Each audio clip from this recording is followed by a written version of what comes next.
The morning sun cast long shadows across the rocky surface of Kepler 442b, as 8-year-old Jake Martinez ran ahead of his parents on the narrow canyon trail. His small boots kicked up red dust with each excited step, and his bright blue backpack bounced against his shoulders. "Stay close." "Jake," called his mother, Dr. Elena Martinez, as she adjusted the heavy scanning equipment on her back. The device beeped steadily, searching for the rare crystals that had brought their research team to this remote planet. His father, Commander Ryan Martinez, walked beside Elena with his hand resting on his sidearm. Even on routine missions, Ryan never forgot that they were far from Earth and surrounded by unknown dangers.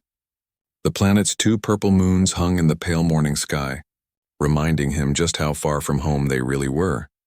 Jake stopped at a bend in the trail and pointed excitedly at something moving in the rocks above them.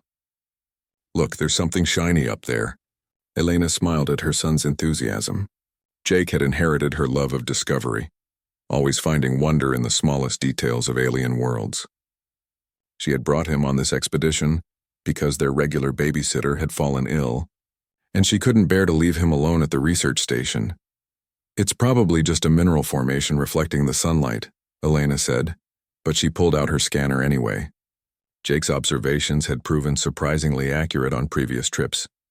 The family continued deeper into the canyon, following a geological formation that promised to contain the crystals they needed.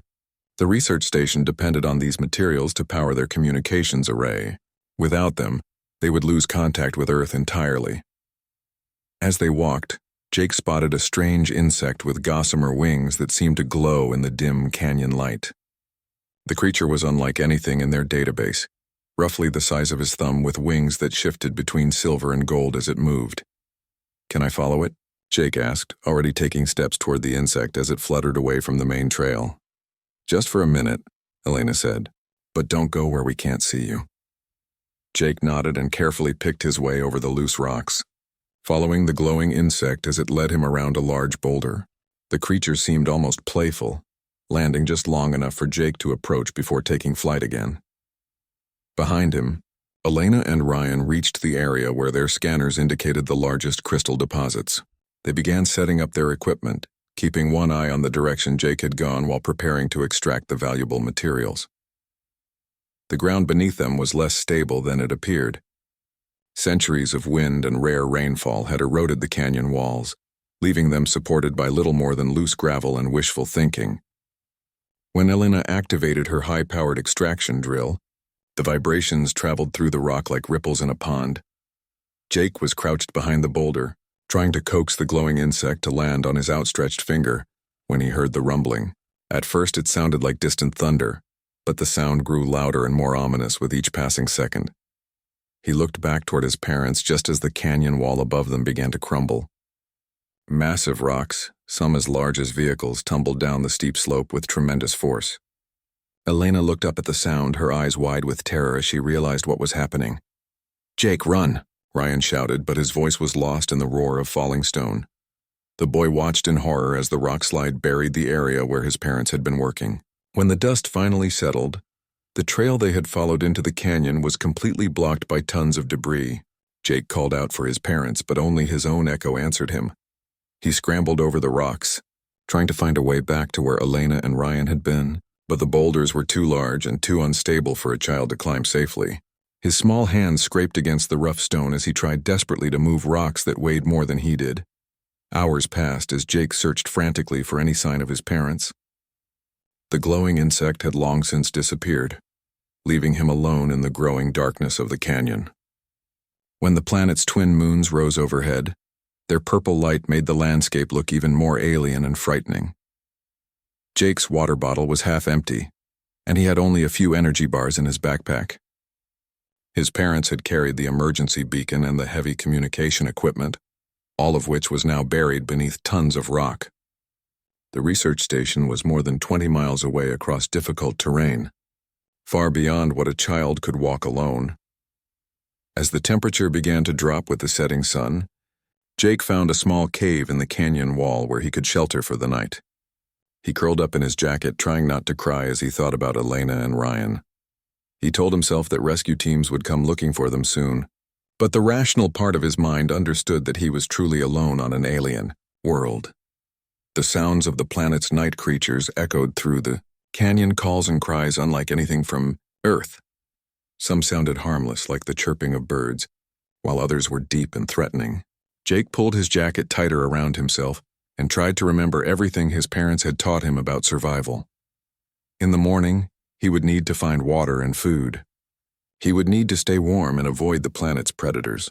Most importantly, he would need to find a way to signal for help or make his way back to the research station. For now, though, he was just a frightened child, alone under alien stars, hoping that someone would come to save him. The canyon walls rose around him like the ribs of some massive creature, and Jake Martinez closed his eyes, trying to dream of home while the strange sounds of Kepler 442b whispered through the darkness around him. He had no way of knowing that his greatest adventure was about to begin, or that his survival would depend on the kindness of creatures his own species considered nothing more than animals. Jake woke to the sound of soft chirping echoing through the canyon. The twin moons had set during the night, and the first light of dawn painted the rock walls in shades of orange and red. His stomach growled loudly, reminding him that he had eaten only one energy bar since the rock slide.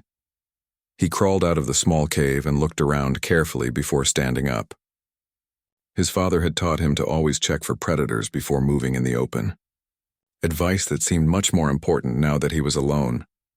The chirping sounds grew closer, and Jake pressed himself against the canyon wall as three large, furry creatures emerged from behind a cluster of rocks. They walked on four legs like bears, but their bodies were covered in thick, silvery fur that seemed to shimmer in the morning light. Each creature was about 4 feet tall with broad shoulders and gentle, intelligent eyes. Jake held his breath as the largest of the three creatures approached him slowly. She was clearly the leader of the group, with streaks of white fur around her muzzle that suggested great age. Her dark eyes studied Jake with what seemed like curiosity rather than hunger. The creature Jake would come to think of as Silverback stopped just a few feet away and made a series of soft, chirping sounds. She tilted her head to one side, watching Jake's reaction closely. When he didn't move or make any threatening gestures, she took another step closer. Jake's heart pounded as Silverback sniffed the air around him. He remembered reading that many animals could smell fear, and he tried his best to remain calm. The creature's nose was large and wet like a dog's, and her breath smelled faintly of berries and leaves. The other two creatures hung back, watching the interaction carefully. One was clearly younger, with darker fur and more muscle, while the third was smaller and more delicate, possibly a female. Jake noticed that they communicated with each other through a complex series of chirps, clicks, and body movements. Silverback seemed to reach some kind of decision. She turned to the other creatures and made a series of rapid chirping sounds that Jake interpreted as instructions. The younger male, who Jake mentally named Graystripe because of the distinctive markings on his fur, approached carrying something in his mouth. Jake's eyes widened as Graystripe dropped a collection of purple fruits at his feet. The fruits were roughly the size of apples and had a sweet smell that made Jake's mouth water. He looked up at the creatures uncertainly, unsure whether the offering was safe to eat. Silverback seemed to understand his hesitation. She picked up one of the fruits with her large hands. Jake noticed that her fingers were longer and more dexterous than he had expected, and took a bite. She chewed slowly, making satisfied sounds, then offered the partially eaten fruit to Jake. The trust this represented was not lost on the boy. These creatures, whatever they were, had chosen to share their food with a complete stranger. Jake accepted the fruit gratefully and took a small bite. The taste was sweet and refreshing, with a texture similar to a pear. His stomach rumbled appreciatively as he finished the rest of the fruit. The third creature, who Jake decided to call Moon Whisper because of her pale, almost white fur, approached carrying a large leaf filled with clear water. She set it down carefully in front of Jake, then demonstrated how to drink by cupping her own hands and bringing the water to her mouth. Jake drank gratefully, surprised by how clean and fresh the water tasted. These creatures clearly knew where to find safe food and water, knowledge that could mean the difference between life and death for him. Over the following days, Jake learned more about his unexpected guardians. They belonged to a larger group that lived in a network of caves higher up in the canyon walls. The creatures had sophisticated social structures, with clear hierarchies and specific roles for each member of the group. Silverback was clearly the matriarch, making decisions for the entire pack and settling disputes with gentle but firm authority. Graystripe appeared to be one of the primary hunters and defenders, while Moonwhisper seemed to specialize in finding food and caring for the young. Jake discovered that the creatures were far more intelligent than any animal he had ever encountered. They used simple tools, fashioning implements from rocks and branches to dig for roots and crack open nuts. They had names for each other, which Jake gradually learned through careful observation of their interactions. Most remarkably, they seemed to understand that Jake was different from them and required special care. They brought him foods that were safe for his human digestive system, steering him away from plants and berries that might harm him. They created a special sleeping area for him in their cave system, using soft grasses and leaves to make a comfortable bed. When Jake showed them his empty water bottle, Graystripe examined it carefully before disappearing for several hours. He returned with the bottle filled with fresh water, having somehow understood its purpose without any explanation from Jake. The boy began to learn their communication system through necessity and repetition. Simple concepts like food, water, and danger became clear first, followed by more complex ideas. He discovered that they had specific calls for different types of threats and even seemed to have words for concepts like friendship and protection. Jake's presence changed the pack's behavior in subtle ways. They posted guards around his sleeping area at night and always made sure at least one adult was watching him during the day, when he showed interest in their young, small, playful creatures that reminded him of puppies. The adults supervised the interactions carefully, but allowed him to play with them. The most touching moments came when Jake had nightmares about the rock slide and his lost parents. Silverback seemed to sense his distress and would sit beside him, making soft humming sounds that somehow made him feel safe. Her presence reminded him of his mother's comforting voice, and he often fell back asleep with his small hand resting on her warm fur. As days turned into weeks, Jake began to think of the creatures as his family.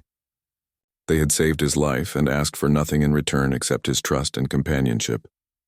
He didn't know that his new family had a name, the Cathara, or that his own species considered them to be nothing more than animals.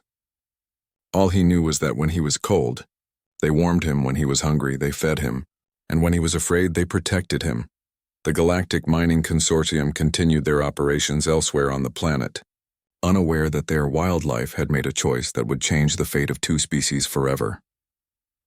Captain Alex Turner stared at the holographic display in disbelief, watching the footage for the 10th time in as many minutes.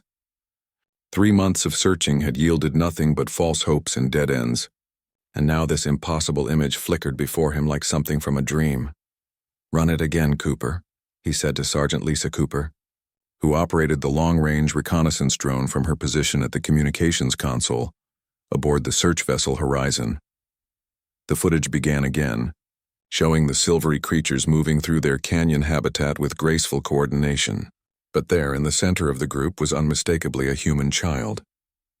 Jake Martinez sat cross-legged beside the largest creature, sharing what appeared to be a meal while smaller versions of the creatures played around him. "Sir, the timestamp confirms this footage is from yesterday," Cooper reported, her voice tight with excitement and disbelief. The drone picked up the thermal signature of a human among the creatures about 40 kilometers northeast of the crash site. Turner rubbed his tired eyes. The search and rescue operation had consumed 3 months and enormous resources, opposed at every step by Director Patricia Wells of the Galactic Mining Consortium. Wells had argued that the search was too dangerous and too expensive, especially since it required suspending mining operations in what she called wildlife zones.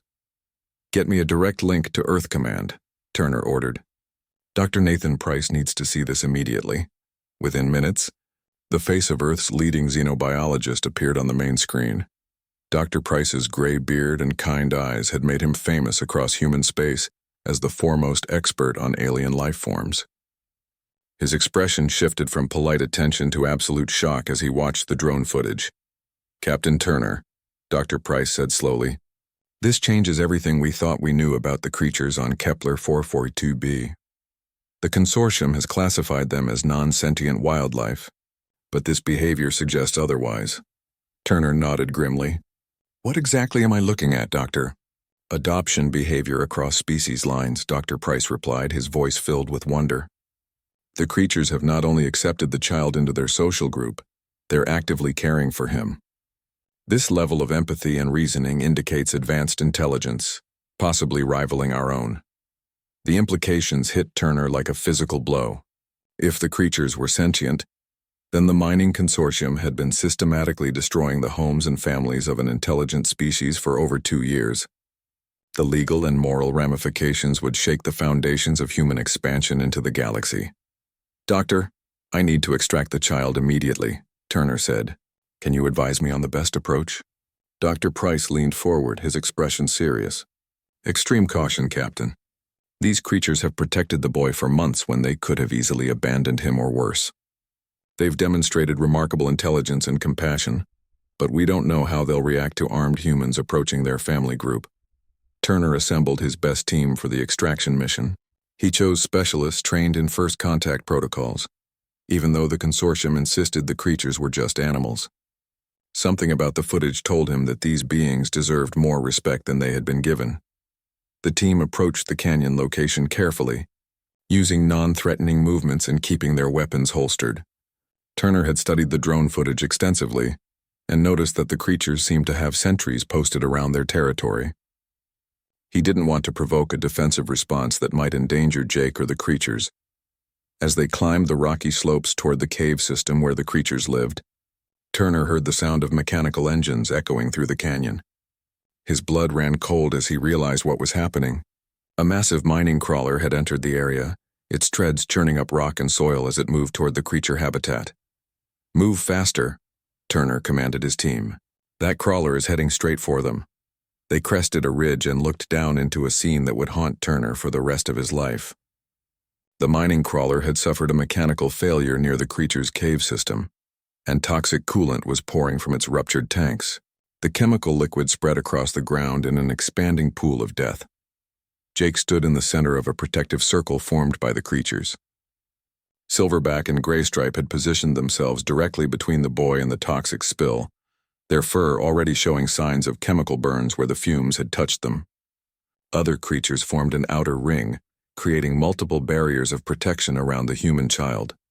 They're shielding him, whispered Dr. Amy Roberts, the team's child psychologist. They know the chemicals are dangerous and they're sacrificing themselves to protect him. Turner's team moved quickly to contain the chemical leak, using emergency neutralization foam. The mining crawler's automated systems had shut down when the leak began, but the damage was already spreading through the creature's habitat. As the foam neutralized the toxic chemicals, Turner approached the protective circle slowly. Jake looked up at him with eyes that seemed far older than his 8 years. The boy was thin and tanned from his months in the alien wilderness, but he appeared healthy and unharmed. "Jake," Turner said softly, "I'm Captain Turner. We're here to take you home." The boy looked at the creatures around him, then back at Turner. "They saved me," Jake said simply. "When the rocks fell and Mom and Dad..." He couldn't finish the sentence, but his meaning was clear.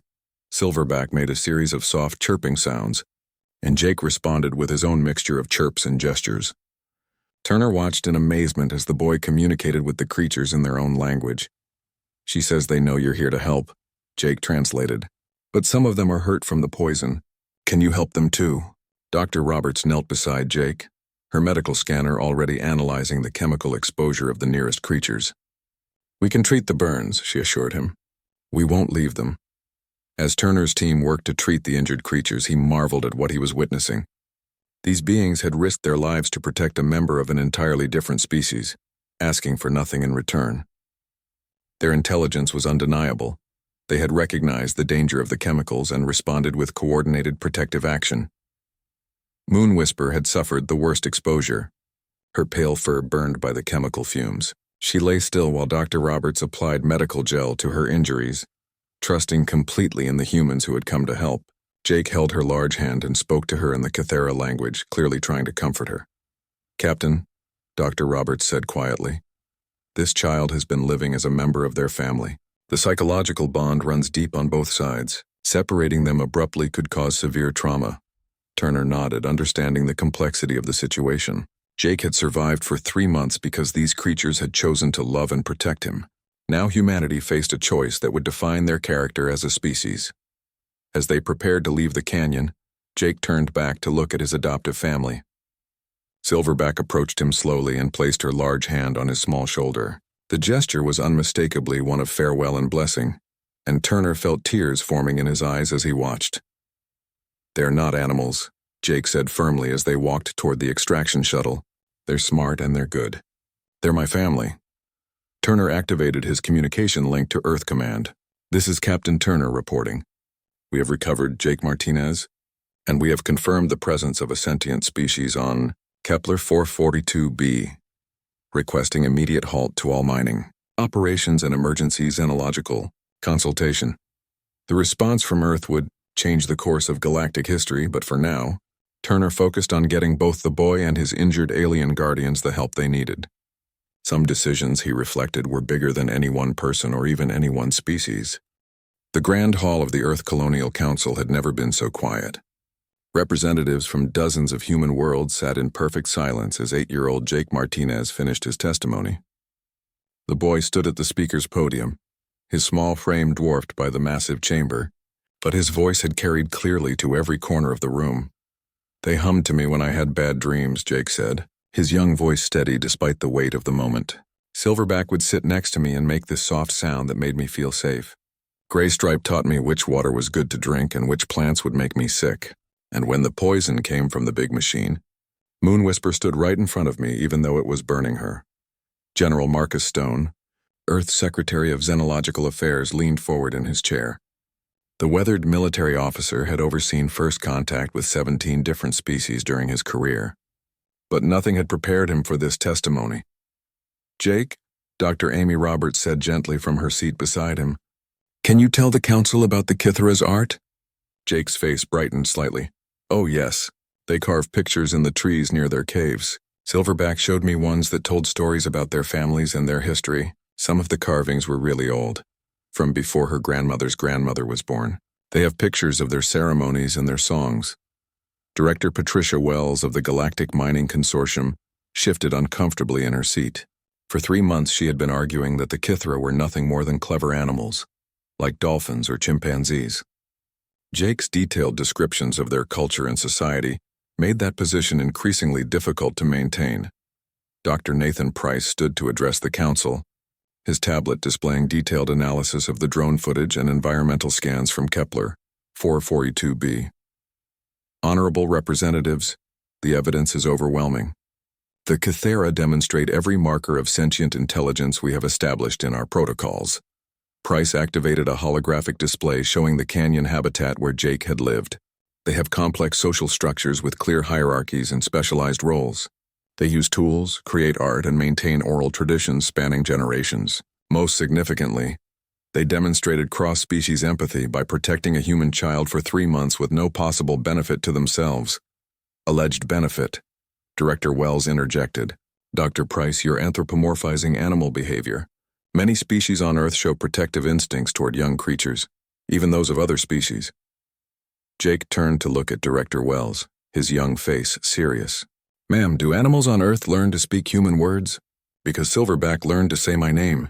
And do they understand when you're sad and try to make you feel better?" Wells opened her mouth to respond, but Dr. Price continued with his presentation.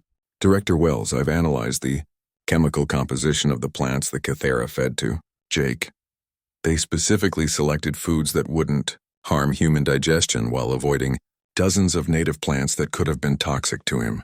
This level of biological understanding requires scientific reasoning." The holographic display showed microscopic analysis of the fruits and water Jake had consumed. Every item had been carefully chosen for human compatibility, despite the Kithera having no previous contact with human biology. Captain Alex Turner rose from his seat in the military section. "Council members, I witnessed the Kithera's response to the chemical leak firsthand. They demonstrated tactical thinking, coordinated defense, and willingness to sacrifice for a protected individual. These are not animal behaviors." President Caroline Wright of the Earth Colonial Alliance had remained silent throughout the proceedings, but now she stood to address the chamber, Her silver hair and dignified bearing commanded immediate attention from every representative present. "Dr. Price," President Wright said, "what is the current population estimate for the Kythera species?" Price consulted his data tablet. "Based on our surveys, fewer than 10,000 individuals across the entire planet. Their reproduction rate is slow, and they have large territorial requirements. At the current rate of habitat destruction from mining operations, they face extinction within a decade." A murmur of concern rippled through the chamber. The representatives understood the implications. Humanity was facing a choice that would define their character as a galactic civilization. "Director Wells," President Wright continued, "what is the economic value of the mining operations on Kepler 442b? Wells straightened in her chair. "The rare earth deposits are worth approximately 40 billion credits annually. These materials are essential for our faster-than-light communication systems. Without them, our expansion into the outer colonies becomes unsustainable. And the cost of relocating those operations to uninhabited worlds," Wells hesitated, "significantly higher, Madam President. Perhaps 3 times the current operational costs." Jake raised his small hand and President Wright nodded for him to speak. "Madam President, may I ask Director Wells a question?" "Of course, Jake." The boy looked directly at Wells with the innocent honesty that only children possess. "Director Wells, if someone saved your life when you were lost and scared, wouldn't you try to save their life back? Even if it cost a lot of money?" The question hung in the air like a challenge to the moral foundation of human civilization. Wells found herself unable to meet the child's steady gaze. Dr. Roberts stood and activated her own presentation display. "Council members, I've spent weeks analyzing Jake's psychological state. Despite experiencing tremendous trauma, losing his parents and surviving alone on an alien world, he shows remarkable resilience and emotional stability. This is directly attributable to the care and protection he received from the Kythera." The display showed brain scans and psychological evaluations demonstrating Jake's healthy mental state despite his ordeal. The Kythera didn't simply keep him alive. They provided emotional support, education, and genuine affection. They treated him as a member of their family. General Stone activated his communication console. "Council members, I've just received reports from our xenological teams on 17 different worlds. Similar species exist on many of our colonial planets, all previously classified as non-sentient wildlife. If we establish a precedent here, we may need to reevaluate our relationships with dozens of alien species." The implications were staggering. Humanity's expansion across the galaxy had been built on the assumption that they were the only truly intelligent species in most systems. If that assumption was wrong, the moral and legal ramifications could reshape galactic civilization. President Wright looked at Jake, who stood patiently waiting for the adults to decide the fate of his adoptive family. "Jake, if the Council decides to protect the Kythera, would you be willing to serve as a cultural liaison between our species?" Jake's face lit up with hope. "Yes, ma'am. I want to help people understand that the Kythera are good. They're smart and kind, and they don't deserve to lose their homes." Wright turned to address the full council. "Representatives, we face a defining moment. The choice we make here will determine whether humanity is remembered as a species that protected the innocent or exploited the vulnerable. I call for an immediate vote on the Kepler Protection Decree." The vote was closer than many expected, but the moral weight of Jake's testimony and the scientific evidence proved decisive. By a margin of 68%, the Earth Colonial Council voted to place the Kythera species under official human protection. As the results were announced, Jake wiped tears from his eyes. Somewhere on a distant planet, Silverback and her family would be safe. The boy who had been saved by alien kindness had found a way to return that kindness, changing the course of galactic history in the process. President Caroline Wright stood at the podium in the Earth Colonial Alliance headquarters, her words being broadcast simultaneously to every human world in the galaxy. Behind her, a massive display showed the silvery forms of the Kythera in their natural habitat, with young Jake Martinez sitting peacefully among them. "Today," President Wright announced, "humanity takes a step that will define our character among the stars.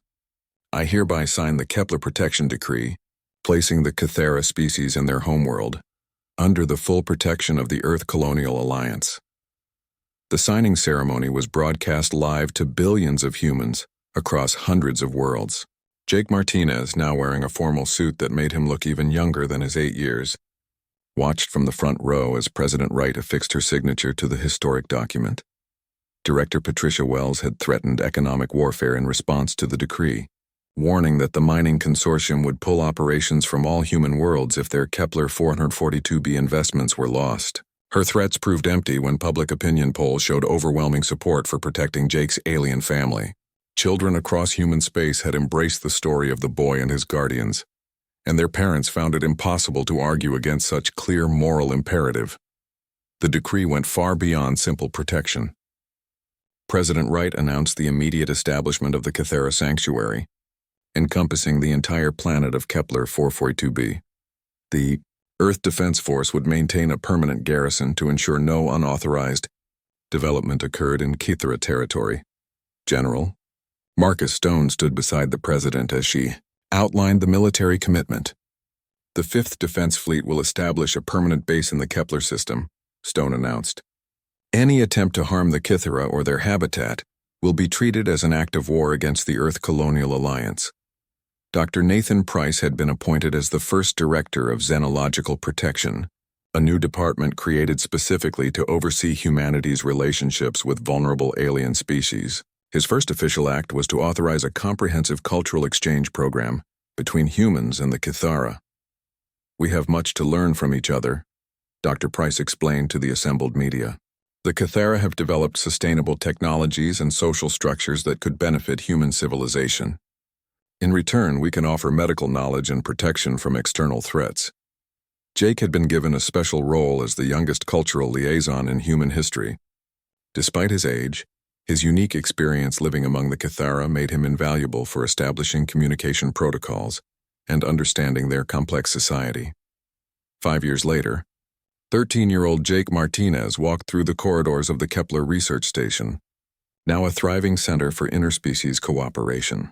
His fluency in the Kythera language had improved dramatically, and he served as translator for visiting dignitaries and researchers from across human space. The research station had been built using Kythera architectural principles, with structures that blended seamlessly into the natural landscape. Solar collectors designed with Kythera crystal technology provided clean energy, while water purification systems based on their biological knowledge ensured sustainable operations. Jake's quarters overlooked the main Kythera settlement, where he could see Silverback teaching young Kythera the traditional songs that preserved their history. She wore a collar of human-made materials that monitored her health and allowed the research team to track her movement patterns. But she had adapted to the device with remarkable grace.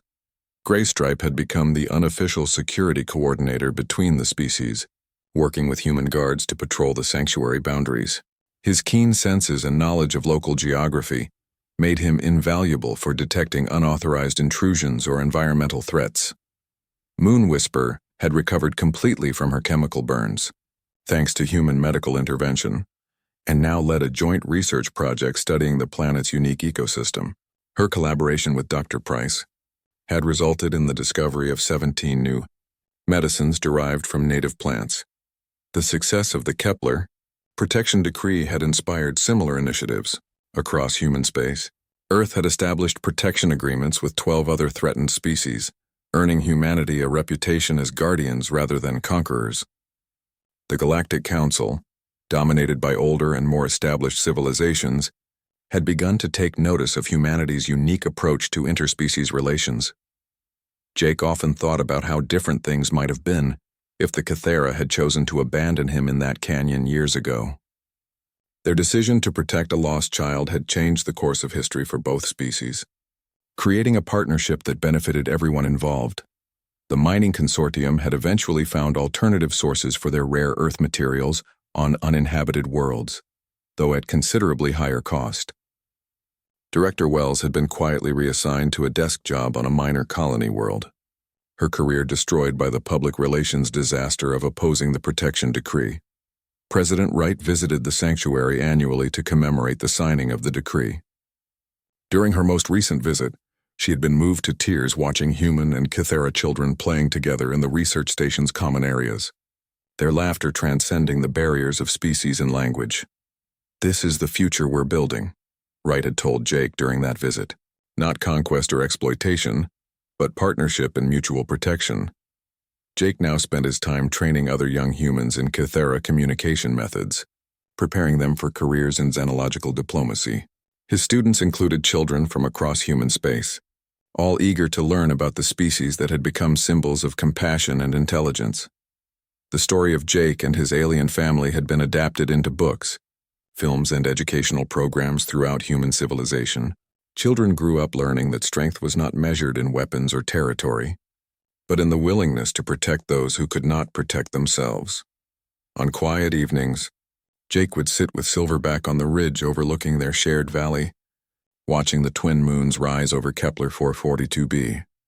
They would communicate in the mixture of Kythera clicks and human words that had become their private language, discussing everything from philosophy to plans for the next day's activities. "You saved me," Jake would often tell her, the words carrying the weight of gratitude accumulated over years. Silverback would respond with her gentle humming sound, the same melody she had used to comfort a frightened child in a dark canyon so many years ago. In her own language, she would reply that he had saved her people as well, though Jake's translation equipment could never quite capture the full meaning of her words. The research station now housed over 200 humans and served as home base for nearly 1,000 Kythera. The two species had found ways to share resources and knowledge that benefited both civilizations, creating a model for interspecies cooperation that was being studied throughout the galaxy. As Jake watched Kythera cubs playing with human children in the gardens below, he reflected on the simple truth that had started it all. Sometimes the greatest strength a species could show was not in conquering new worlds or building mighty fleets, but in recognizing courage in others and responding with overwhelming protection. The boy who had been lost in an alien canyon had found his way home, not to Earth, but to a place where two species could live together in peace. And in protecting those who had first protected him, humanity had found something more valuable than all the rare Earth minerals in the galaxy. They had found their soul.